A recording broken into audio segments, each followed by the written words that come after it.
Well, hello, everyone, and welcome to our last webinar of the year. Very excited to have you join us today and getting started now with the live webinar. If you're joining us on Facebook, looks like we may be having some issues with the stream connecting, but either way, you can join us on YouTube if you're not able to see it on Facebook, or just go directly to the link. Hopefully, you're on the link itself. Either way, we will do the stream to Facebook later today. Well, welcome to the webinar for today, the 4 upper cervical practice building blocks you need to thrive in 2024. This is going to be a step-by-step masterclass on building your strategic growth plan now. So I'm going to help you build a plan to thrive in 2024 today. I'm Dr. Bill Davis, founder and CEO of UCM Practice Growth Systems. Very excited to be with you today. And today, you know what, we're going to focus in on these 4 building blocks that are so key to building a strategic growth plan. We're going to pull back the curtain and give you an inside look on how we have helped hundreds of upper cervical practices grow over the years, and dozens double their practices. So we know what works, we know what doesn't. We've seen it over and over and over for over a decade now. We've been helping upper cervical practices grow. And so it's going to be a great time. Lots and lots of powerful information in here that you can apply immediately to your practice to help build your plan to grow for 2024. So, regardless of wherever you are in the practice growth stages, and if you're not sure, you can go over to our website, ucmpracticegrowthsystems.com, and find your current practice growth stage right there at that link, ucmpracticegrowthsystems.com. But there's 7, really 8 different stages of growth. There's starting your upper cervical practice and transitioning out of practice. Everyone does those 2 stages, but there are the other stages in between. Stage 1, growing to $20,000 per month with a full-time CA. Stage 2, growing beyond $20,000 per month to your first associate. Stage 3, growing from your first associate to your second associate. Stage 4, growing from 2 associates to 3 associates. Stage 5, growing from 1 location to 2 locations. And stage 6, growing to more than 2 locations. And so obviously not every upper cervical practice goes through all these stages, but if you want to continue to grow, which hopefully you do since you're on this webinar, whatever stage you're in, there's going to be valuable information for you in this webinar today. And so let's keep going. And what we're going to really be diving into today is these bullet points: how to develop a vision traction organizer, a VTO, so you can keep your practice mission, vision, and values on track. We're going to help you become laser focused with your team on one thematic goal, one prime objective that will help you to move the needle this year. We're going to talk about what you need to do to make sure you have enough new patients to fill your practice schedule. We're going to help you build a practice culture that helps you hire, onboard, and reward great team members. We're going to help you to develop systems that don't depend on your personality to succeed. We're going to talk about what you need to do to build a patient success and happiness plan so your patients get consistent results. They love coming and they want to tell others. We're going to talk about how to develop a training system for all your team members to thrive, how to build a marketing and branding plan that is consistent with your, the way people have been trained by Amazon and Google to connect with your specific upper cervical practice, and really just talk about what you need to focus on right now to grow to the next practice growth stage. So let's get started. So what we're focusing in on today is building a strategic growth plan. And so let's define what that is. What is a strategic growth plan? Well, it's a document that focuses on the 4 building blocks that we're going to lay out today to help your upper cervical practice grow. This is a plan that you continually update and revise every year to help keep your upper cervical practice growing. So this isn't the kind of thing that you just do once and then you just leave it and forget about it. This is something that you continually go back to, you continually update so that it continues to help your practice go from one growth stage to the next and continue to move forward so you can help more and more people in your community. And so the key thing with this is these 4 practice building blocks. And these 4 building blocks are applicable regardless of whatever practice growth stage you're in. So if you're just getting started in your practice, or if you're in a, you're trying to grow beyond 20,000 per month, these same building blocks are in place: mission, team, marketing, systems. But also, if you are all the way at practice growth stage 6 and you have multiple, more than 3 or more locations, still these 4 practice building blocks are the key: mission, team, marketing, systems. These are what you will continually need to go back to in order to continue to grow your practice. And so we're going to get deep into each of these today so that you understand them. But this is something that you got to keep going back to year after year after year: mission, team, marketing, systems. And so let's start going through this. So the first step here is, I want to encourage you to take notes, right? So as we start to go through this, go and, you can do it now. You can open a Google Doc or a Microsoft Word document, or just, grab a paper notepad or a note on your phone, whatever. Get something where you can start to take notes, because it's a key piece of what we're doing today. It's a masterclass on this. If you're not going to take notes, then you're not going to get as much value out of it. So highly recommend that you take the time right now to open something and start taking notes. So the first thing you want to do on this document is to put your practice name right at the top of it, and the words strategic growth plan below it, right? So on your document, on your note, whatever, your practice name, the words strategic growth plan right below it. Then below that, you want to write down the 4 building blocks, and make sure that you leave space in between each one of the building blocks. So you write down write down mission and then leave some space. Write down team, leave some space. Write down marketing, space, and then write down systems and leave space. And so as we go through each of these building blocks, you can add notes to each of those sections. Okay? So everybody, if you've done that, go ahead and give me a 1 in the comments. If you're on track with me, if you're engaging with this, you've got the document started, got everything on there, great. Okay, awesome. All right, fantastic. So let's get going with the first building block. And so this is mission. Now, if you want to take a picture of this slide, you for sure can do this, and you can loop back around to this later.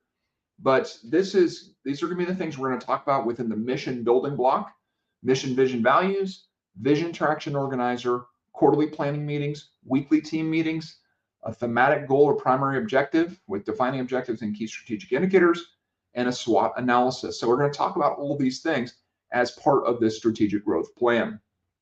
And so grab a picture of that. You can jot those down as we go through them if you'd like to do it that way as well. So the first part of the mission building block is the mission, vision, values.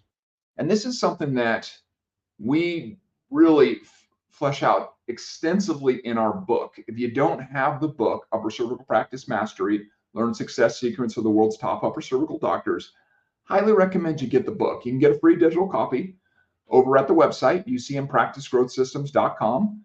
If you want a digital copy, if you want a paper copy, you can go on Amazon or go to our website as well.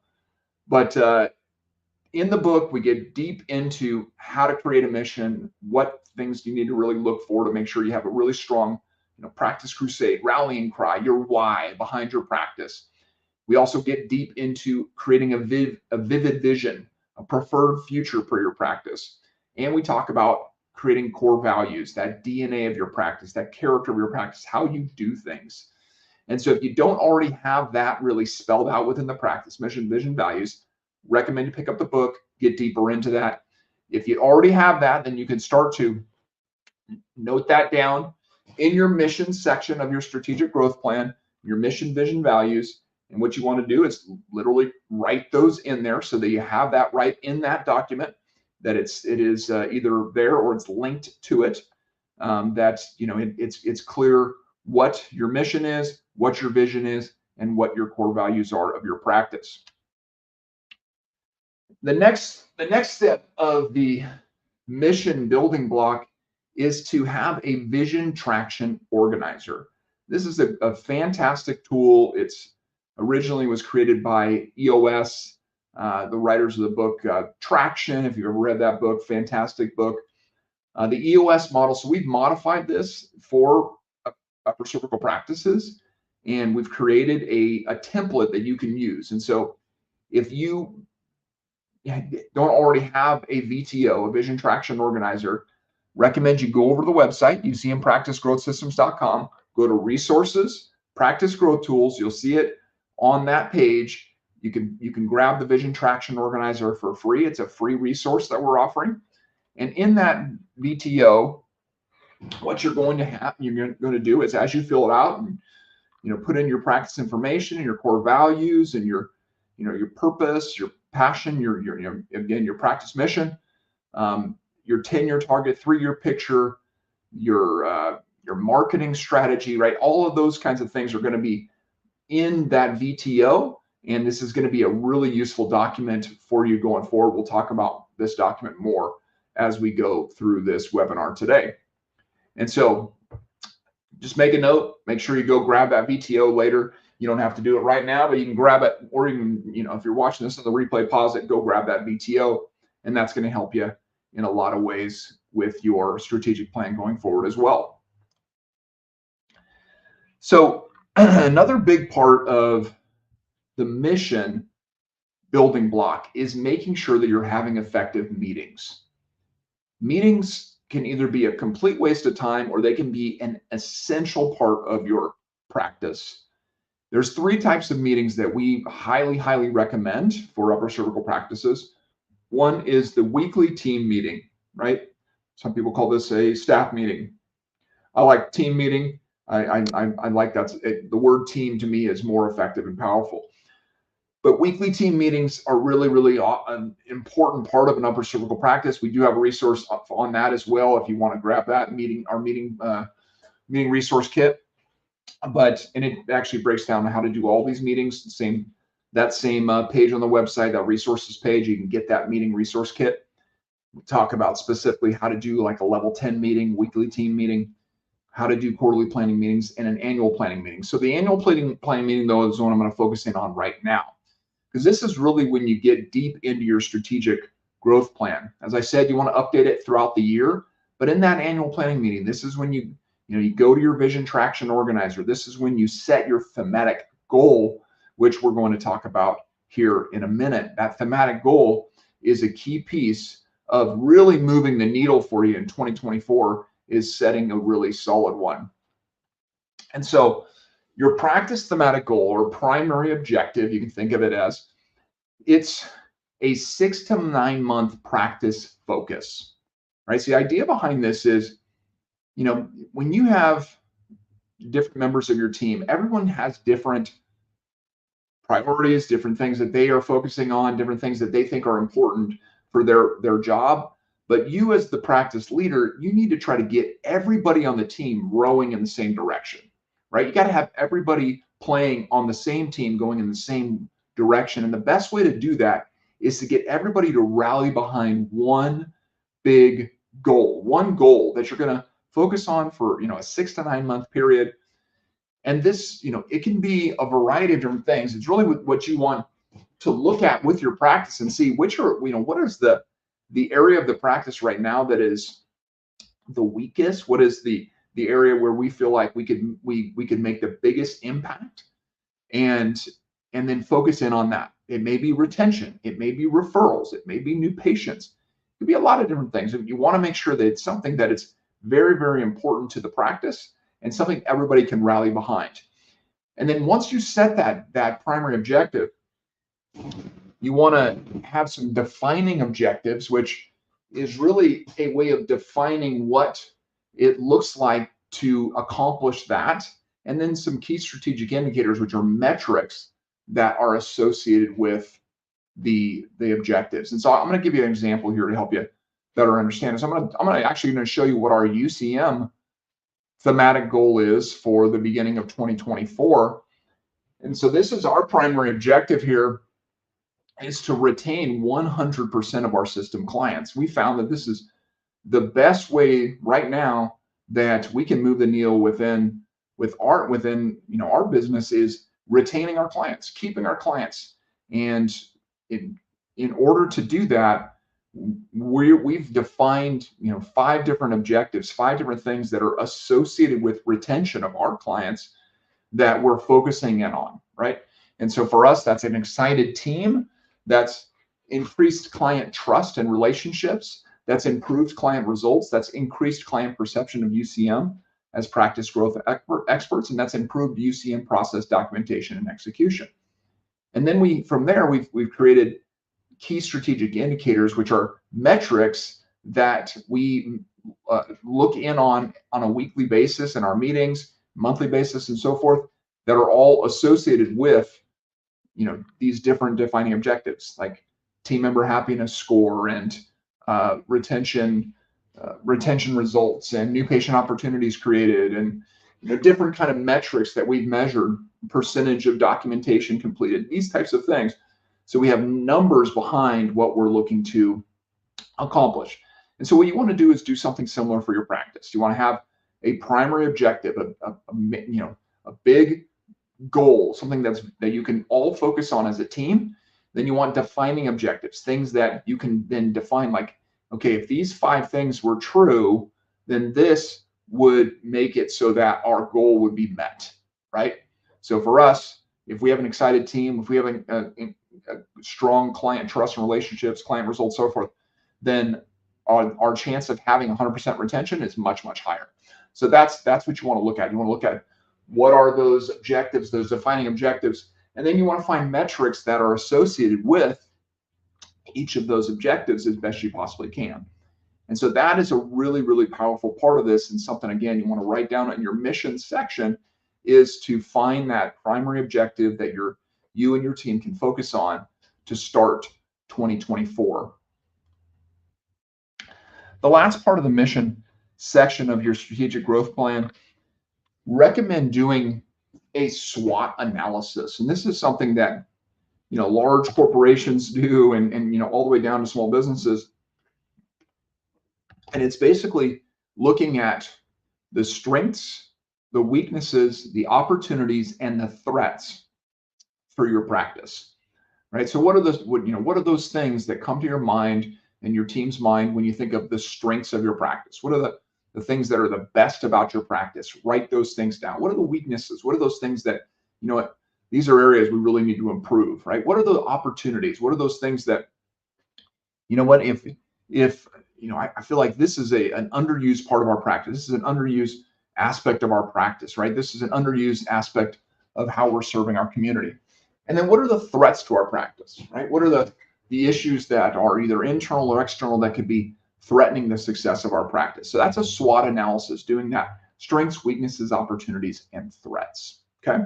So that is all of the things that we've looked at here in the mission building block. And I know it was a lot, and I want to, encourage you to dive deeper into each of these areas, but it's, this is a really good way to get started with this strategic growth plan, is just to make notes on these things. And remember, this is a living document. This is something that you want to continue to add to for years and years to come. So you don't have to feel like you need to do all of these things, this week, but you want to just get started on it. And, what I would encourage you to do is start with the mission, vision, values, if you don't have that clearly defined. And if you do, then go into the vision traction organizer. That's going to be your next place where you're going to get the most bang for your buck. And of course, if at any time you feel like, I really don't know what I'm doing with this, I really need some help. I really need some help at building this plan, we would love to help you. If you go over to ucmpracticegrowthsystems.com, grab a time to meet with us. We can help you build a strategic growth plan with the 4 building blocks to grow in 2024. We have different products and services that can help you depending on where you are and what practice growth stage you're in. Let's go into building block number 2, and that's team. And again, if you want to take a picture of this slide, this is an overview of the team section that we're going to be looking at. So within team, we're going to be looking at a culture plan, a hiring plan, a new team member onboarding plan, a team member happiness plan, and a training plan. Now, the other thing is to keep in mind when you're doing this strategic growth plan is you may have some of these things already. You may have already created some of these things over the years. The goal of the strategic growth plan is bring everything together in one place so you have a really clear plan that you don't have to go from one place to another in order to find the understanding of how you are doing with your team. And so we had a doctor asked, how do you measure the excitement of the team? I think that's a great question. For us, what we do, and I'll talk about this in a minute as well, but we use surveys. So we use a weekly survey that we send out to all of our team members, and they can rate themselves on their morale and their workload and different aspects of their life, of their work life, so that we can get kind of a pulse on our whole team. And we have a larger team, 15 team members. So it's a little bit different. If you only have a couple team members, may or may not be as valuable. But another thing is just talking to your team members. If you only have 1 or 2 team members, you should be doing one-on-one meetings with them, and you can get a pretty good feel for the excitement of your team when you just talk to them about what you're doing, what they're doing, and seeing how they're doing with their attitude and their overall excitement for what they're doing. So let's dive deeper into team practice culture plan. So your practice culture plan is this is really what you want to do to make sure that the culture of your practice is consistent with what you want it to be as the practice owner, as the clinic director. You want to define the culture of the practice and really make sure that it's consistent with who you are personally and what you're looking to accomplish with your practice in the service of your community. And so your culture is the collection of values, expectations, and practices that guide and inform the actions of all your team members, right? So it's the collection of values, like we talked about, core values, expectations, and practices that guide and inform the actions of all your team members, right? So that is the overarching definition of what a culture is, a practice culture is. So when you're thinking through your culture plan, you want to be thinking about, okay, so what is it, how do we plan to consistently communicate our core values to our team, right? So that's a big part of it. If you have core values, hopefully you do, what are you doing to communicate those core values to the team? Are you talking about them regularly? Do you discuss them in team meetings? Do you reward your team members based on your core values?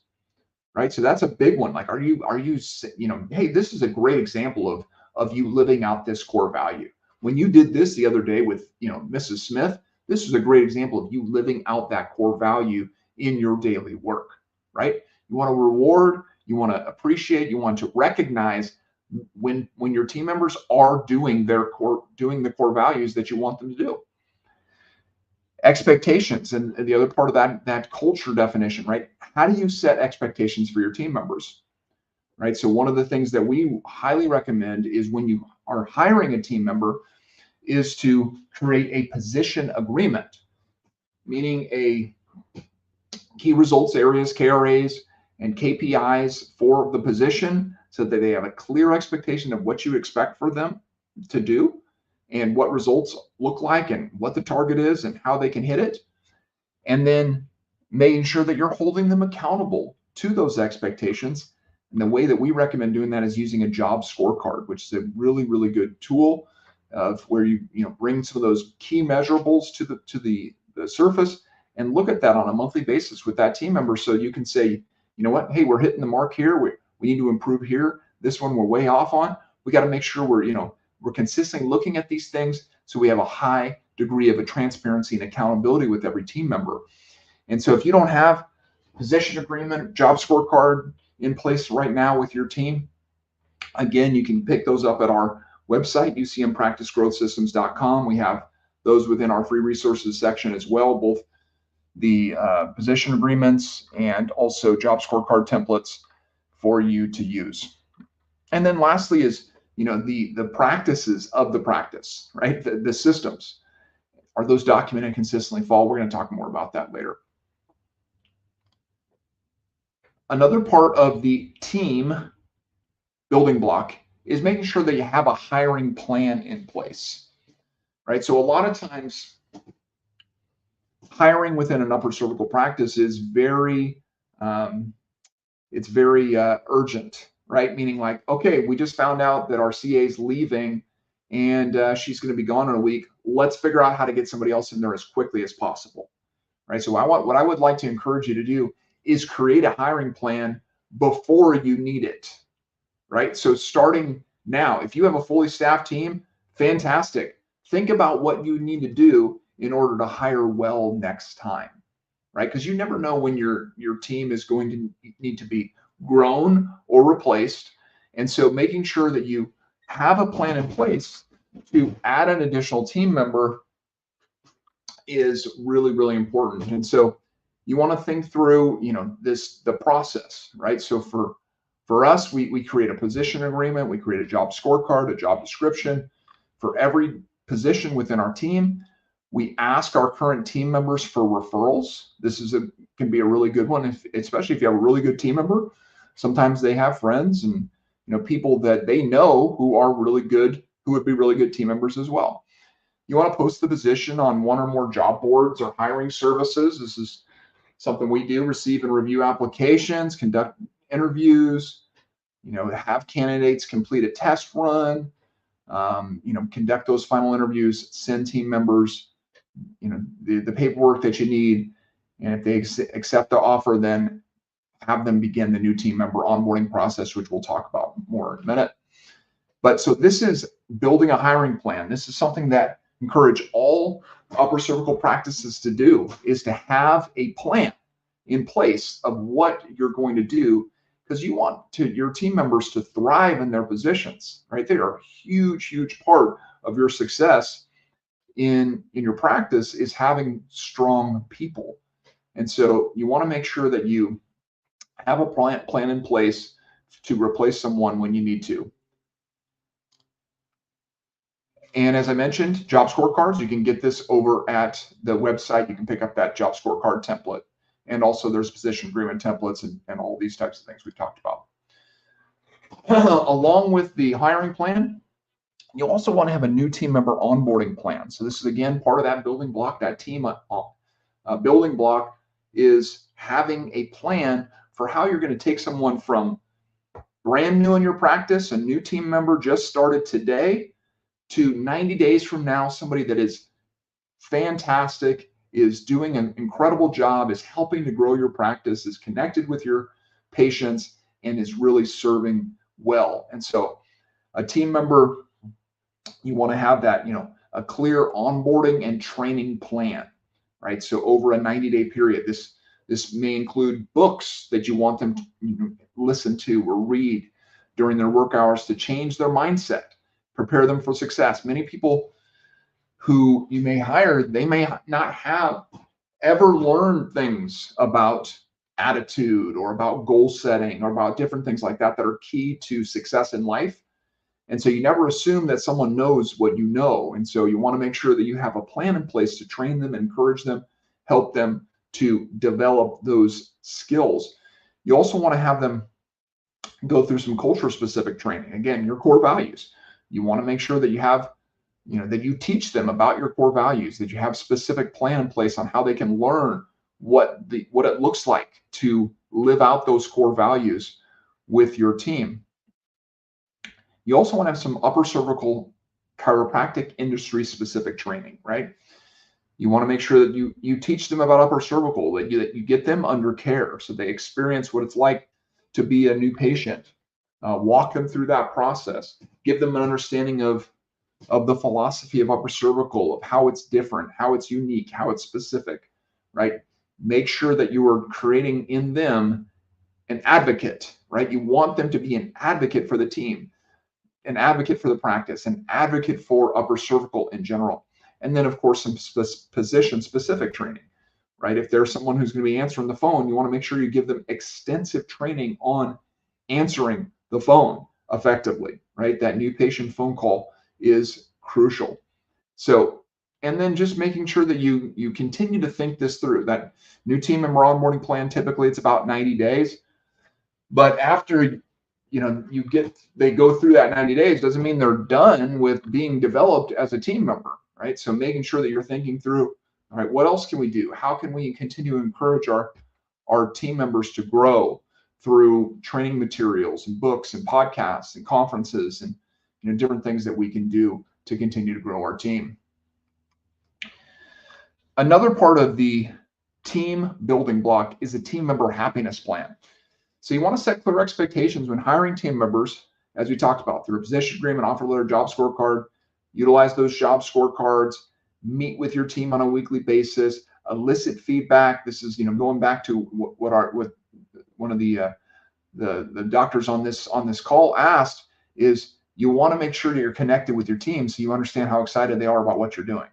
You can see it with their interactions with their patients as well. Are they excited to be there? Are they ready to looking at the clock all day, waiting to get out of there?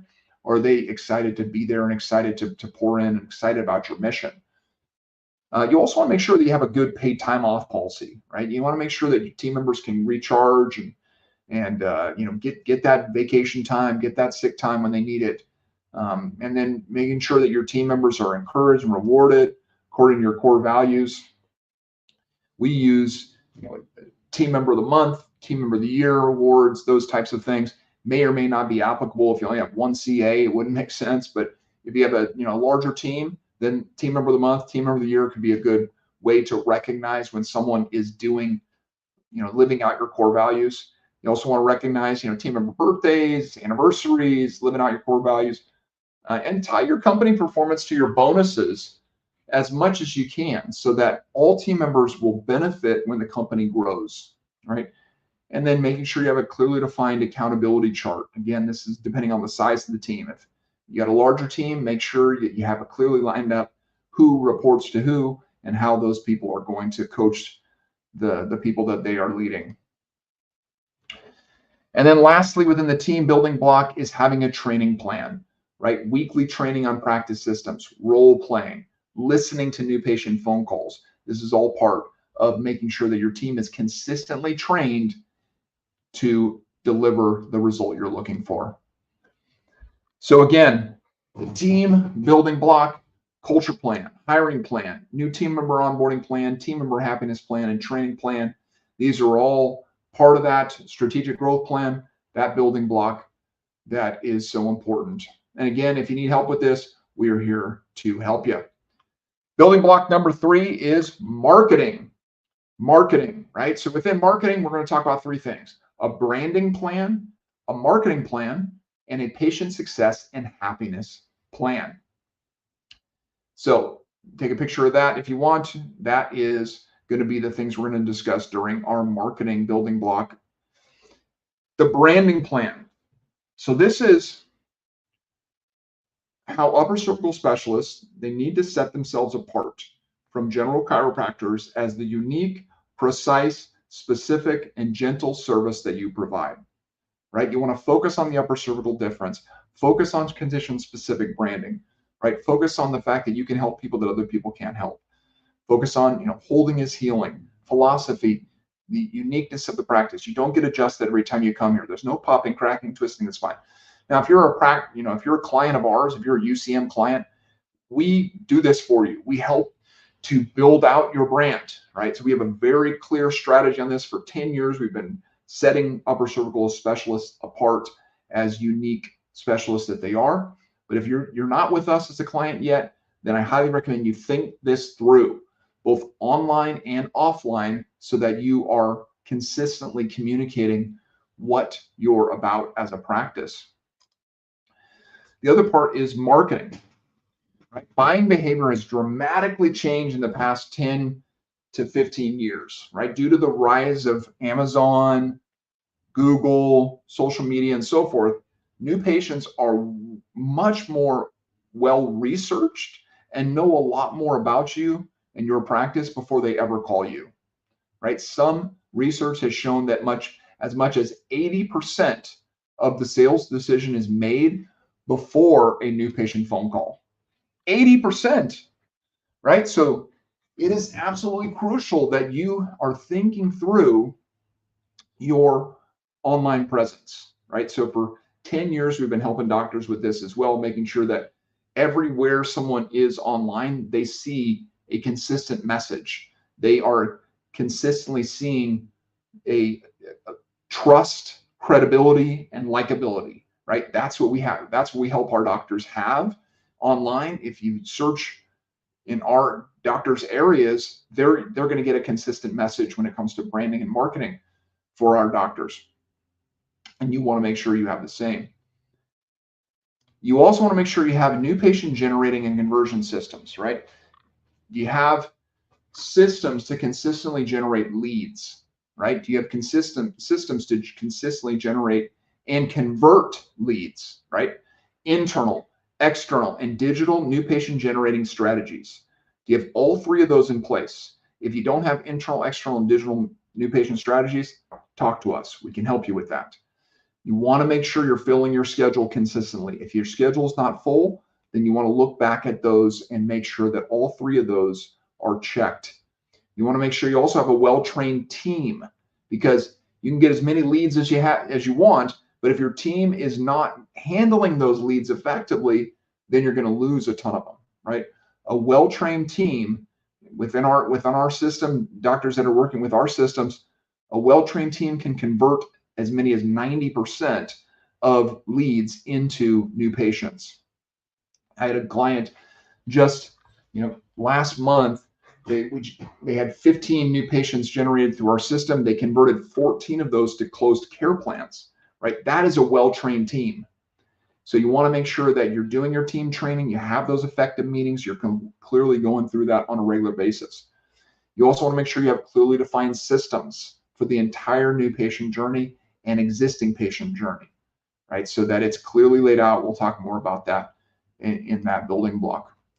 So the last part of marketing is the patient success and happiness plan. And you might be thinking, well, how is this marketing? Well, this is a great way to generate referrals. If you have a consistent plan in place to get results consistently, then that's going to help you to generate referrals more consistently. But you have to think through all these things. You got to make sure, is your new patient phone call really locked in, right? Most doctors don't know because they're not actually recording those calls. Every one of our doctors, we record every new patient phone call that comes through their practice. And the reason why we do that is we want to make sure that that our doctors understand what's going on those calls.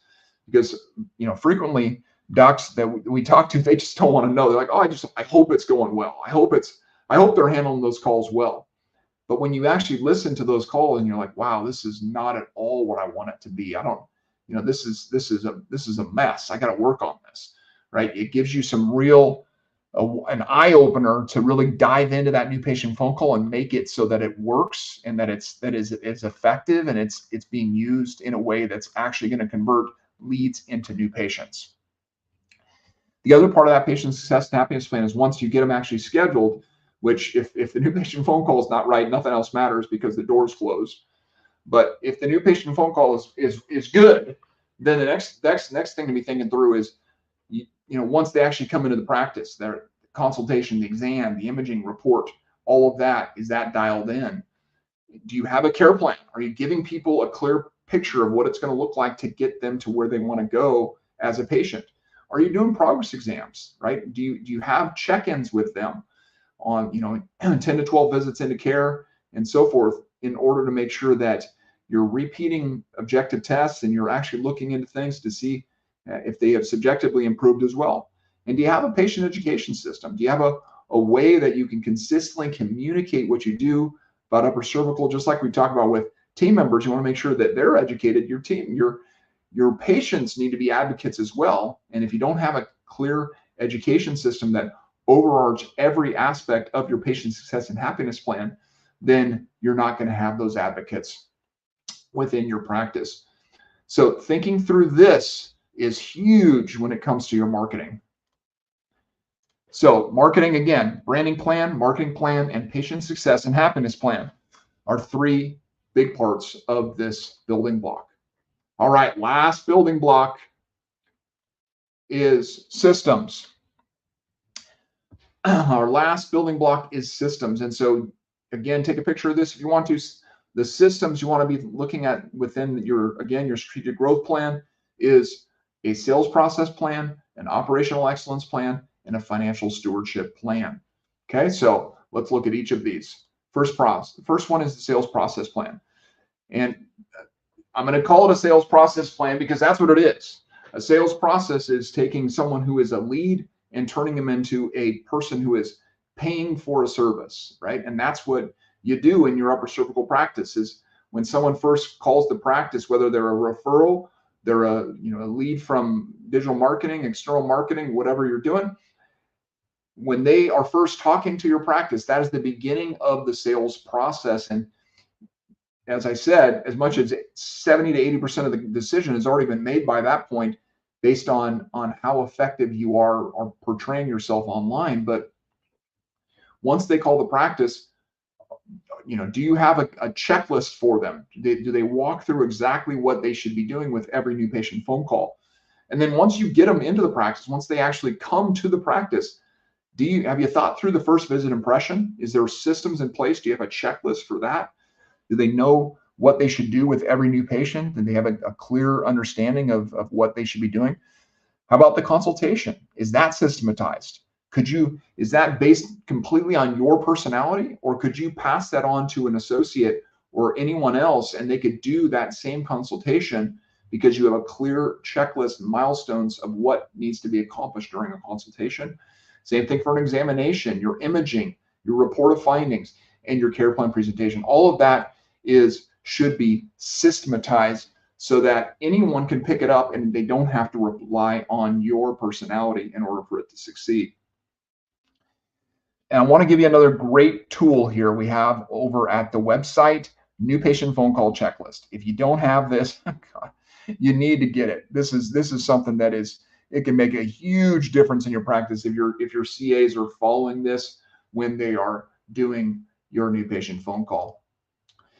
Along with your sales process plan, you also want to make sure you have an operational excellence plan. And this is having clearly defined systems with checklists, milestones, and scripts for the entire new patient journey and also the existing patient journey, right? So you want to make sure that you have systems that are documented and that you consistently update those processes. You want to use these systems in your weekly trainings. You want to use these systems to hold your team accountable to the standards, right?